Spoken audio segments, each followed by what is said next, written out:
మరి మీ ద్వారా నర్సీపట్నం నియోజకవర్గ ప్రజలందరూ కూడా చెప్పేది ఏంటంటే, ఏదైతే నర్సీపట్నంలో 108 అడుగుల మరి పార్వతీ పరమేశ్వర విగ్రహ నిర్మాణ కార్యక్రమానికి మేము ఆటంకం కాదు, వ్యతిరేకం కాదన్న సంగతి మీ ద్వారా నర్సీపట్నం నియోజకవర్గ ప్రజలందరూ కూడా చెప్పడం జరుగుతుంది.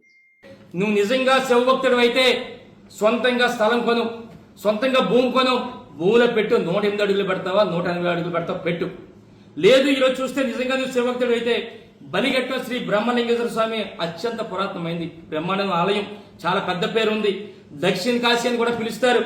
బ్రహ్మదేవుడు ప్రతిష్ఠించిన లింగం అని చెప్పి పెద్ద పేరు కూడా ఉంది. నిజంగా బలిగట్టు ఇప్పటికే డెవలప్ అయింది.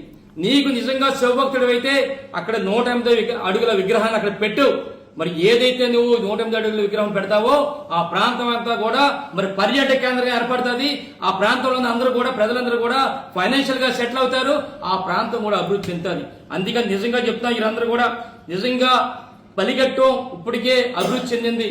మరి ఆధ్యాత్మికంగా ఇది మరింతగా 108 అడుగులు పెడితే మరింతగా బలిగట్టం పంచాయతీ కూడా, బలిగట్టం గ్రామం అంతా కూడా మరింతగా అభివృద్ధి చెందుతుందని, దానికి మేము కూడా సహకరిస్తామని చెప్పి ఈ సందర్భంగా తెలియపరుస్తూ నమస్కారం తెలుపుకుంటూ సెలవు తీసుకున్నాను. ఓం నమః శివాయ.